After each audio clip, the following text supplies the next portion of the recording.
Hoi, ik ben Bas. Hoi, ik ben Els. Samen met onze kinderen zijn wij de soldaatjes. En wij gaan jullie meenemen in ons emigratieproces naar Zweden. Zo is dat. Ons huis is verkocht. En we gaan jullie meenemen in alle stappen die wij gaan zetten richting Zweden. Leuk dat je ons volgt. Doeg! Doei! Heel leuk dat je weer kijkt naar de 10e vlog van de soldaatjes naar Zweden. In deze vlog gaan we het thema 10 wat meer naar voren halen, want Els en ik zijn 10 jaar getrouwd en dat willen wij gaan vieren door ook onze trouwbelofte opnieuw te gaan doen met de jongens erbij en het meisje erbij. Daar moet ik er even aan wennen. En we gaan ook 10 typische Zweedse dingetjes laten zien, dus het wordt vast weer een hele leuke vlog. Kijk lekker mee. Veel plezier met kijken! Veel plezier met kijken! Doei! Doei!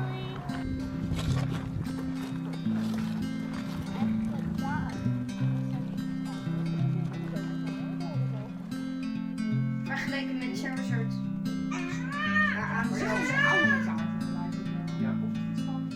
Beneden staat te kijken.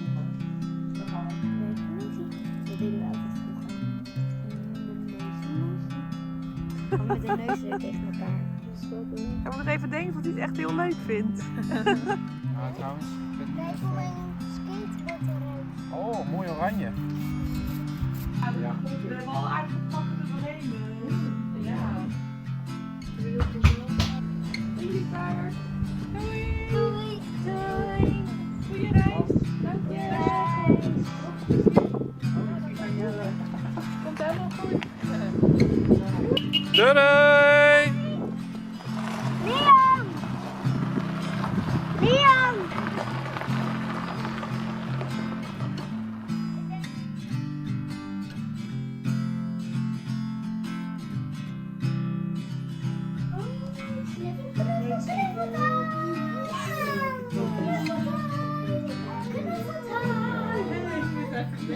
Ja, en lekker verkouden. En lekker snack. Ja, dat moet even. Ja.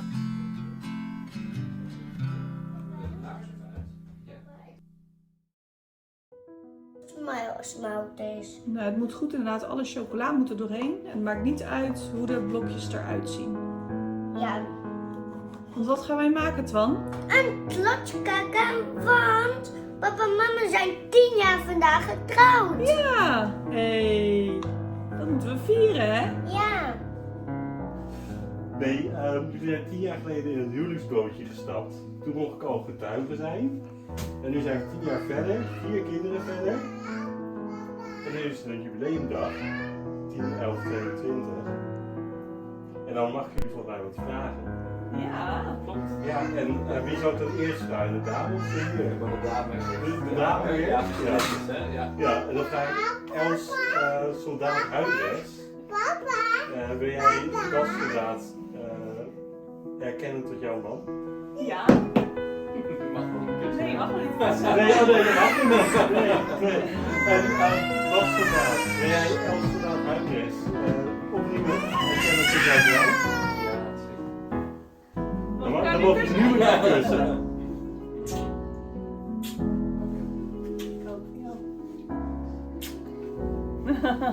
Dankjewel. Dan zijn we opnieuw, nou niet opnieuw eigenlijk, we hebben gewoon onze trouwbelofte Hernieuwd. hernieuwd. Ja, verfrist. Ja, Ja. gefrist. Kunnen we er weer 10 jaar tegenaan. Ja. En nog 4 kinderen? Of? Nou, ik denk dat de komende 10 jaar iets anders worden dan de afgelopen 10 jaar. Denk ik ook wel.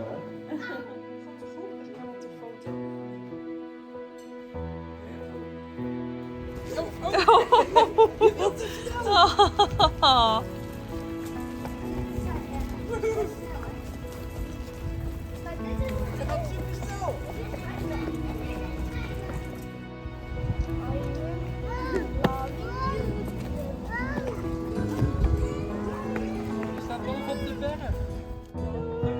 Doei!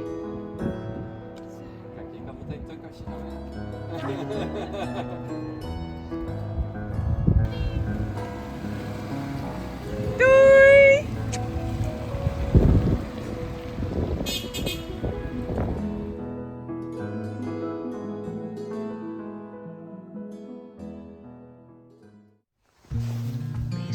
sterke meid. Ben je zo'n sterke meid? Ongelooflijk hè. Wauw.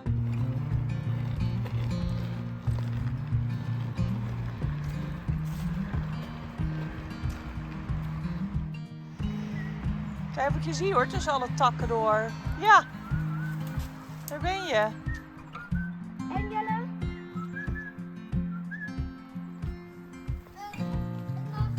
Yes!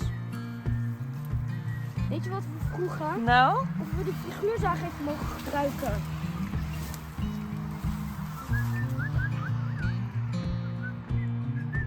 Deze moeten we figuurzaag. Oh, nou, succes.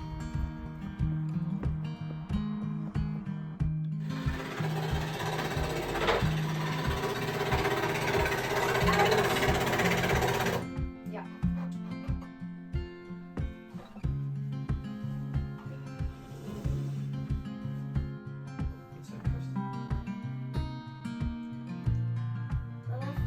Ik film het van.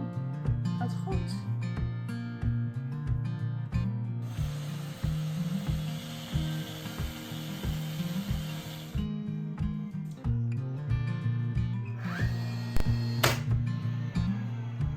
Ben je het erbij, Twan? Ja.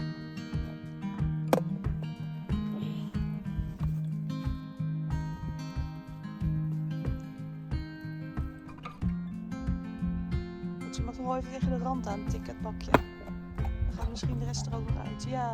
Nee, dat is een kant vol. Deze is van... Er ballen weer. Deze is van wat?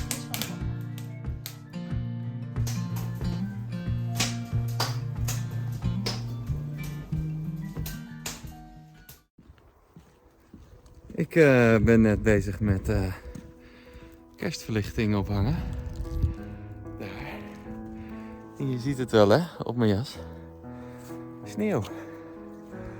Het is aan het sneeuwen hier. Ja, geweldig.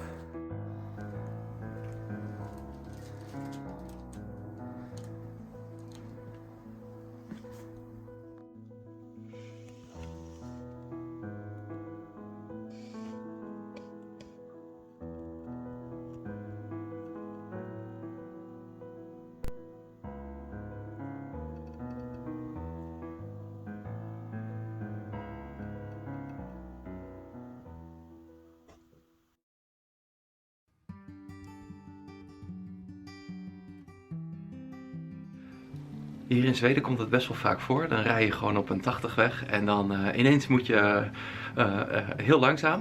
En dan rijdt er een auto voor je die maar 30 aan het rijden is. En die heeft dan een gevarendriehoek achterop. Maar dan is er eigenlijk helemaal niks met die auto aan de hand. Dat zijn auto's die gaan volgens de regels, ja, dat heet dan een A-tractor. Maar die gaan dan maximaal 30. En dan mag je hier vanaf 15 jaar mag je in zo'n auto rijden. Dus dat is natuurlijk wel heel tof ook. Maar ook wel even schrikken als je op de weg zit en ineens rijdt zo'n auto maar 30. En het zijn dus ook hele normale auto's. Dus het zijn geen tractoren, maar dat zijn gewoon normale personenauto's die aangepast zijn. Dus dan zit er ineens een Volvo V70 of zo voor je en die rijdt maar 30. Dus dat is wel heel komisch. En ja, als we het ook over Volvo hebben, dat is ook wel heel erg typisch dat Zweden hier heel erg trots zijn op hun eigen land. Maar ook heel chauvinistisch, dus bijna allemaal rijden ze Volvo. Dus je komt echt ongelooflijk veel Volvo's tegen hier.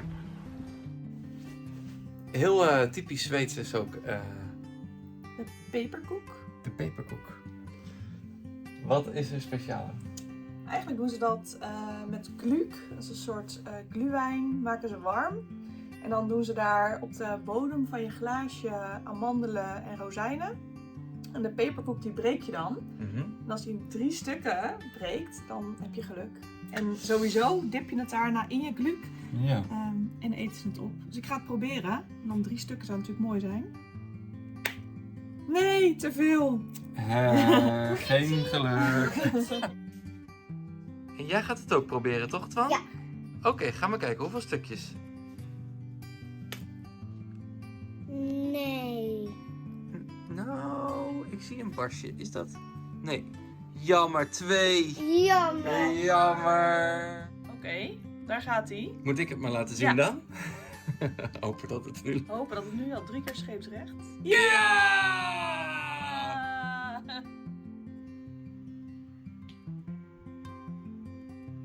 Ga maar eens even kijken jongens. Hebben jullie Geluk. geluk? Ja, Twan heeft er 3. Ja. En Liam ook. Oh, yes. Geeft niks hoor, schatje. 4. Ik denk 3 is namelijk het geluk. Hier mag je dan een wens doen. Mama. 4. Ik ben met jou, Team Jelle. Oh. Glaasjes. Waar is mijn dus?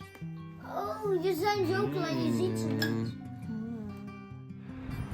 Heel Zweeds is het om afval goed te scheiden. Jullie zien hier allemaal verschillende containers. En nou doen we dat in Nederland ook wel, scheiden. Maar hier doen ze dat toch echt wel een stukje fanatieker.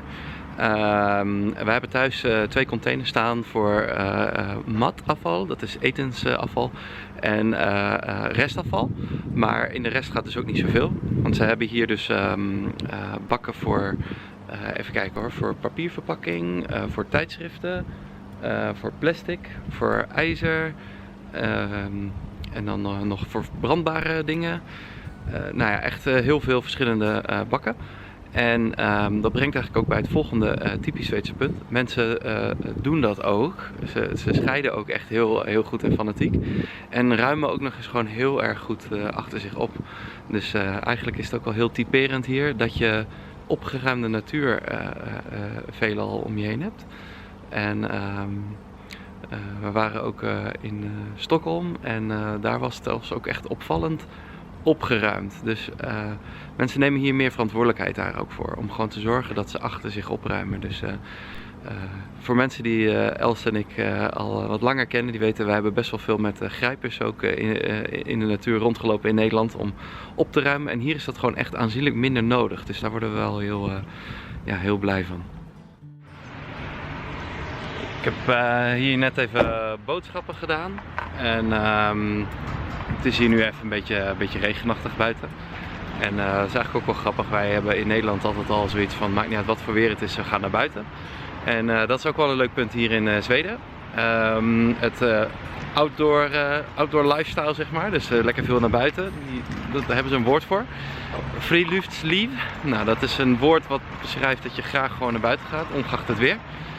En ze hebben hier zelfs een hele mooie uitspraak van det finns inget dåligt väder, bara dåliga kläder. Nou ja, Zweeds voor er bestaat geen slecht weer, er bestaat alleen maar slechte kleding. Dus nou, dat vind ik wel heel erg bij ons passen. Dus ook een typisch Zweeds iets, gewoon ongeacht het weer, gewoon gaan. En nou, de jongens hebben gewoon altijd regenkleding en goede winterjassen, handschoenen. Iedereen draagt hier ook gewoon een muts dan meteen. En op school hebben ze daar ook losse vakjes voor. Dus ongeacht het weer, lekker naar buiten. Hoi Twan. Hoi. Twan, ik heb een vraag aan jou. Wat is nou eigenlijk de leukste dag van de week? Snoepdag. Snoepdag? Welke Ja. dag is dat dan, Snoepdag? Zaterdag. Iedere week? Ja. Dus, en dan wat gebeurt er dan op Snoepdag? Dat je gewoon snoep dan regelen en dat dan je het gaat eten. Oh, lekker zeg. Ja. Want Snoepdag, dat is een dag die ze hier hebben in Zweden. Ja. Omdat dan de rest van de week wordt er dan geen snoep gegeten. Dus dat is beter voor de tandjes. En dan word je ook niet door suiker de hele tijd beïnvloed. Ja. En dan zeggen ze nou, maar dan op zaterdag, dan nemen we gewoon wel lekker snoepjes. Ja. Dat is Snoepdag hè? Is heel En Zweeds. papa, wanneer is het snoepdag? Oeh, morgen. Ben je er blij van? Ja. Doei! Doei. Ik wil jullie ook een geheimpje verklappen. Els en ik die vermoeden dat de helft van alle inwoners in Zweden namelijk parkeerambtenaar is. Dat kan haast niet anders, want als je hier je auto parkeert, dan zie je ze meteen al lopen. zijn echt heel erg veel parkeerwachters. En ja, dat is wel heel typisch Zweeds. Overal zie je mensen die aan het checken zijn of je wel je parkeerschijf gebruikt. Dat brengt me bij het volgende typisch Zweedse punt ook. Regels. Er zijn heel veel regels hier in Zweden. En wat ook typisch Zweeds is, mensen die leven het gewoon heel graag ook goed na. Dus ja, is wel heel... men is hier gewoon heel braaf. En dat is wel een uitdaging voor mij ook. Want ja, binnen de lijntjes, dat is wat ze hier heel fijn vinden. En ik kleur graag buiten de lijntjes. Daar is net wat meer ruimte. We lopen nu lekker in een mooi bos. Dicht bij ons huis ook. Eigenlijk zelfs tegenover ons huis. Het is echt super dichtbij. En dit soort bossen die zie je hier wel veel. Dat zijn veelal berkenbomen en sparren en dennenbomen. En dat zijn veelal productiebossen.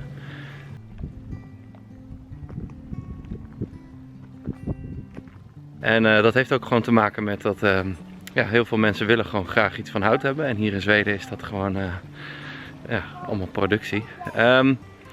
Er staan hier gemiddeld 70.000 bomen per vierkante kilometer. En 9.000 in bijvoorbeeld Nederland per vierkante kilometer. Dus dat geeft wel aan hoeveel bossen er zijn.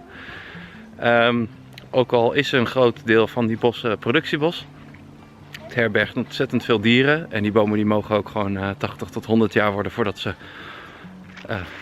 ja, gebruikt worden voor hout. Dus dan is het ook gewoon heel erg lang natuur. En het is heel mooi om ook doorheen te lopen. Het is gewoon prachtig, al zoveel bossen hier. Dus dat is ook typisch Zweeds. Heerlijk, zoveel bos overal om je heen. Dan zijn er ook nog natuurreservaten. Daar worden de bomen natuurlijk niet gekapt. En dat is helemaal mooi. En die heb je ook heel veel hier in Zweden, gelukkig. Dus daar genieten we ook heel erg van.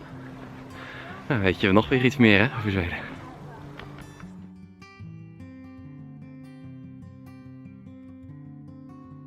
Wat ook grappig is, hè, in Nederland gaan er steeds meer kantoren dicht. En kun je bijna nergens meer fysiek een gebouw in om iets te regelen. En hier is het juist nog heel erg gebruikelijk. Dus je stapt hier echt het bankgebouw in. Of bij de Zweedse Belastingdienst, het Skatteverket. Dan stap je dan binnen en dan pak je een nummertje. En dan ga je geduldig even wachten. En dan ben je aan de beurt. En dan gaan ze je persoonlijk helpen. En dat is toch wel ja, vrij bijzonder, denk ik. En je wordt ook goed geholpen, persoonlijk echt. En ze doen echt hun best voor je. Dus dat is wel iets moois.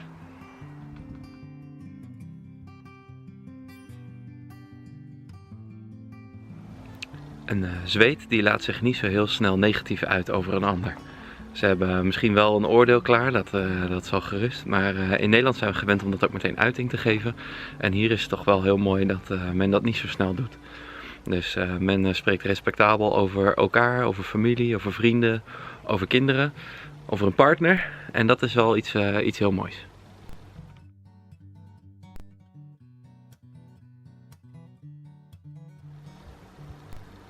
De transparantie hier in Zweden is wel ook echt iets heel bijzonders. Wij zijn natuurlijk gewend in Nederland dat je onder privacywetgeving een hoop gegevens verborgen hebt voor andere mensen. Dat is hier in Zweden totaal anders. Je kunt hier van ieder ander kun je zien volledige naam op internet, telefoonnummer erbij, adres. En zelfs wat voor auto's diegene bezit, wat voor inkomen diegene heeft.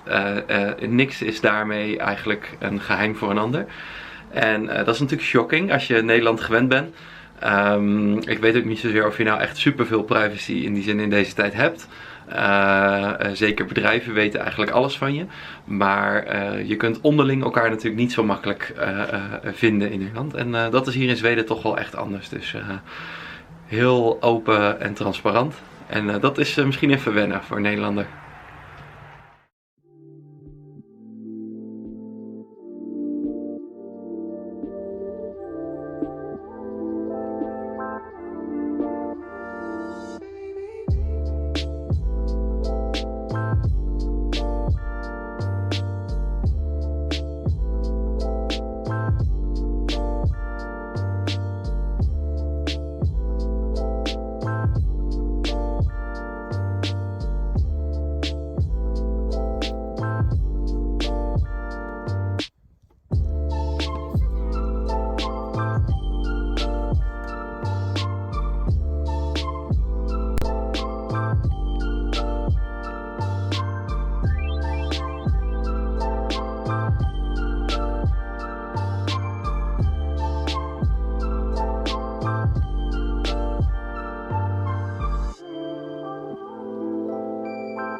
Bye bye bye.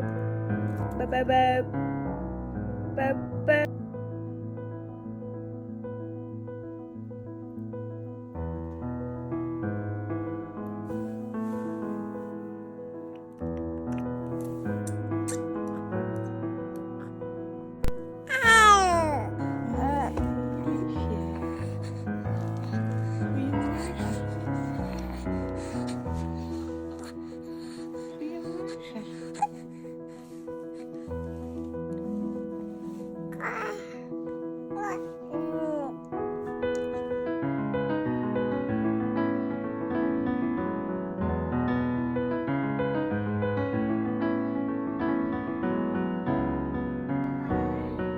Slaapt ze lekker bij je? Ja, heel lekker. Wat lief, hè? Ja.